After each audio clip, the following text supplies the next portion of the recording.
sitting in that chair, what's the process like knowing that, okay, you don't know what it's going to look like, it's in your mind's eye, and how do you communicate that to the cast, the sets, the production team, and everyone in between?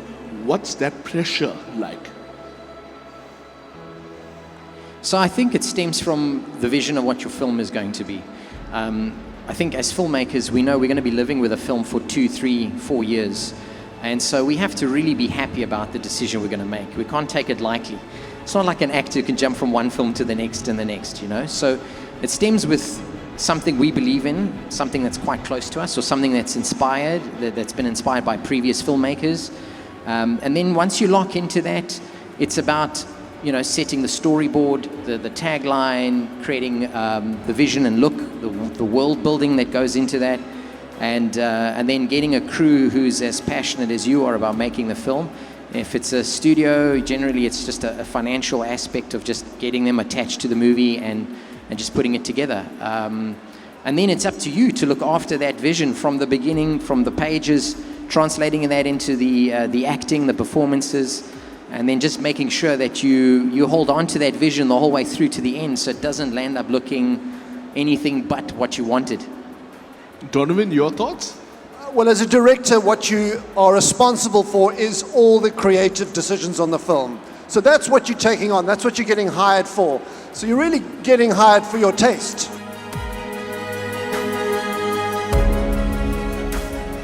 Where do aspiring directors and creatives, where do they need to start looking to going in order for us to get the level of market penetration that I'm hoping we'd achieve in the next little while? Ooh, Yeah. that's the question everybody asks. Such a difficult one to answer. I think Just a little close over there for this thing. I think it's like it is one. It's an element of resources, is one element of it. But at the same time, there's been films that have come out around the world that have been made for, you know, not like a lot of money, that achieved some kind of like real major international success, like films like, I don't know, The Raid and stuff like that, which came from Indonesia, I think. And, you know, those are like, they came across as big action films, but they were made for kind of similar to what our budgets are made for over here. So I think to begin with, it really comes, don't think about that you don't have the resources. It's really focus on your story, your concept, your character, and your craft. And make the best thing you possibly could make for the resources you have in South Africa. And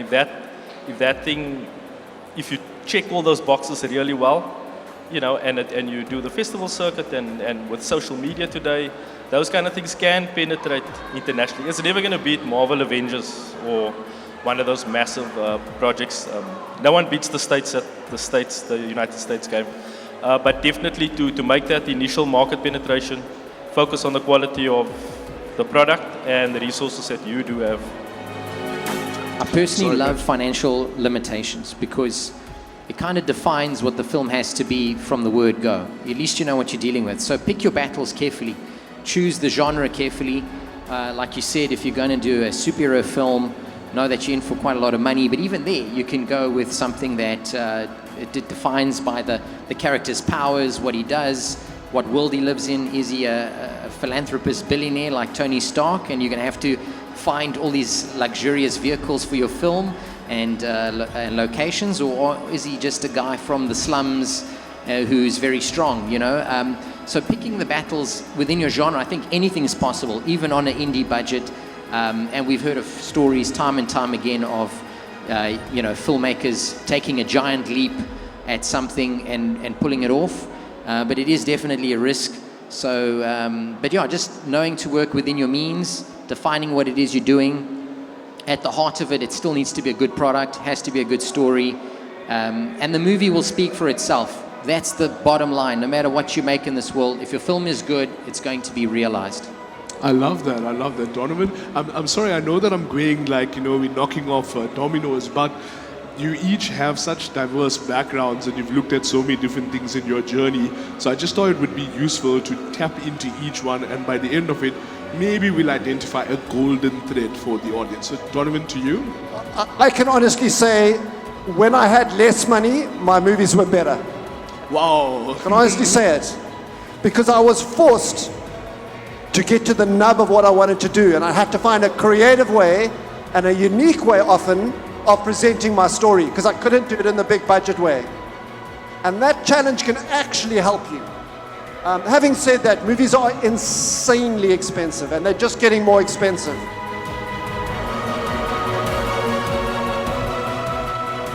How important is it for you guys to tell the local stories, to put it out there so that we as an audience can experience it?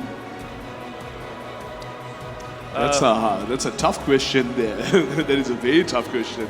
I think at the moment, you'll probably be pleased to hear. There's a lot of, like, the world is decentralizing from Hollywood. So a lot of the streamers are going out throughout the world and doing content in the local countries, right?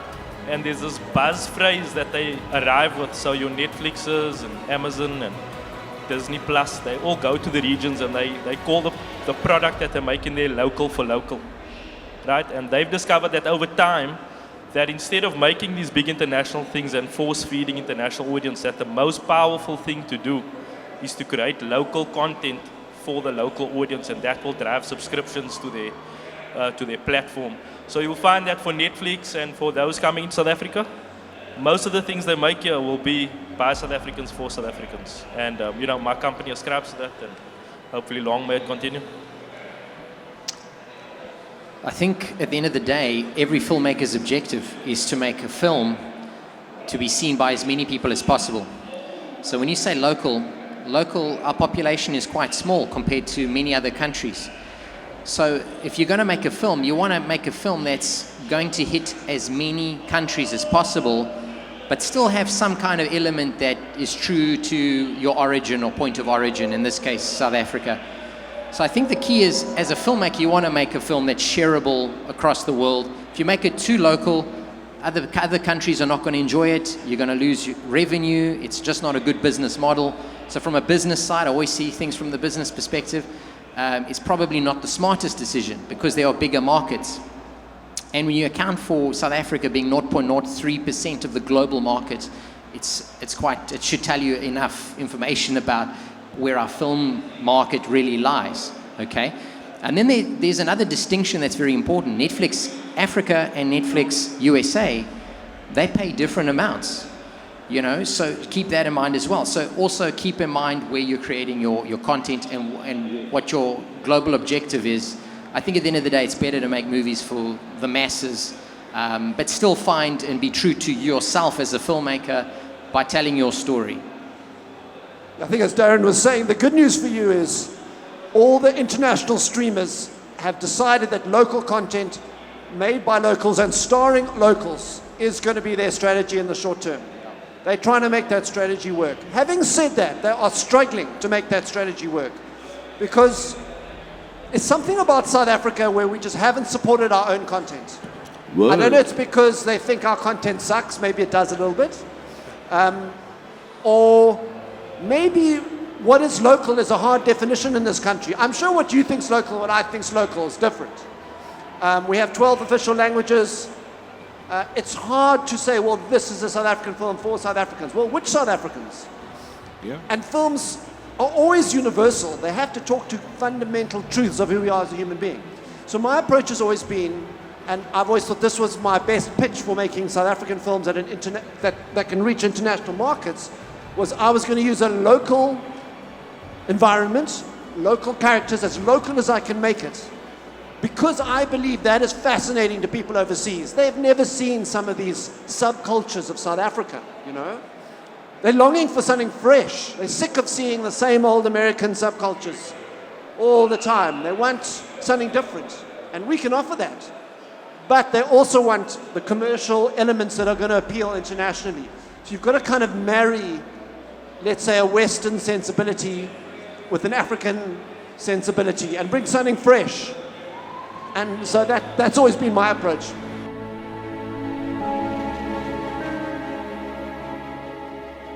What are those things, elements you incorporate in your project to make it feel like I'm in Africa? Is it location? Is it language?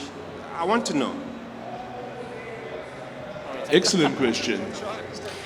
So, yeah, I kind of have half a question there, but okay.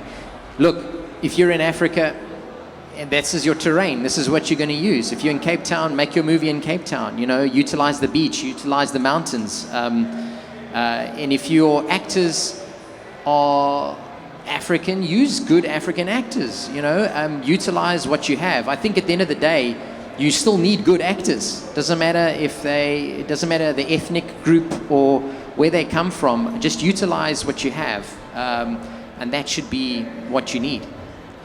I think Yeah, I mean, all you can use as a director is what you know and what your culture is, what you've been acculturated to, what your experience of the world is. You know, I get sent quite a few international scripts to pitch on, and I find it the hardest thing for me when I read an American script or a script that's not South African is how do I access this material? And invariably, what I try and do is bring my African experience to this American material. And if I can't find some way to do that, if I can't find some access point from who I am and what I know, then I generally just say it's not for me.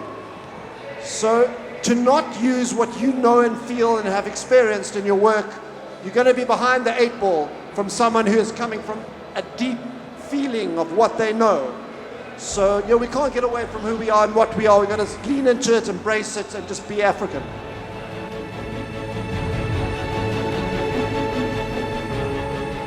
You don't have to disclose who, you don't have to disclose where, you don't even have to give the scenario. But have you ever given into that dark impulse to be, you know what, I'm going to make you do this scene again because I know I got what I want, but now I'm just going to troll you. Has that ever happened? No. there's never enough time to do a scene again. Yeah, it's a sacred space making a movie. You develop such close bonds with the people around you, your crew and your cast. I fall in love with all of them. Either I love them like a parent or I love them like a child. I try not to love them in any other way. But they're your family and you'll die for them, you will. And you have because you live and die together. You're all on this journey where if one of you slips up, we're all going to slip together. And so it develops a kind of a bond that it's hard to describe. You also want to keep your professional, personal problems aside from what you're doing. You're trying to make a movie where you don't want your personal conflicts with an actor influencing the work. So you have to have a very thick wall between you and the actor. Get it done, get the scene done, but do it in a way that you're happy with, satisfied with. And then, you know, after the movie, you can have your issues. But while you're shooting in that sacred space, as you said, you don't want that to be the result of poor work or something you'll end up looking at down the road and going, why did I, you know, let my personal relationship with this person influence my film? I love that.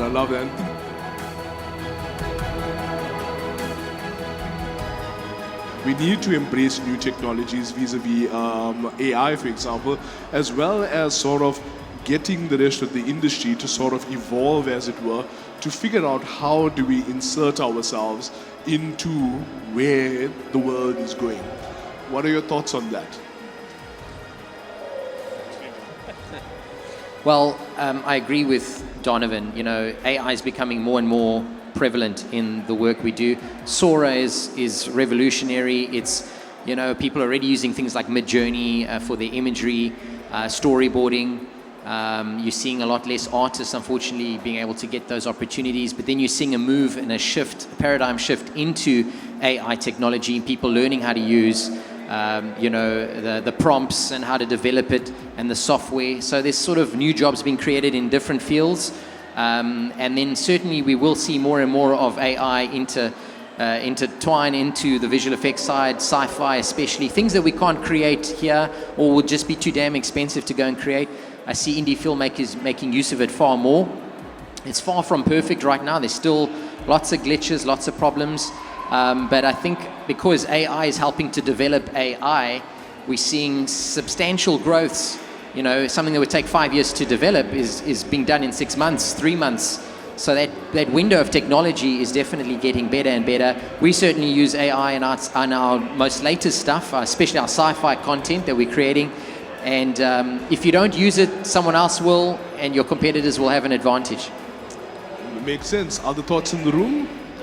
Now, I recently heard, I have a lot of friends that are conceptual artists for movies and animation and stuff like that. And recently there was a friend of mine that works for a British gaming company in London, and half of their staff was recently cut because of AI.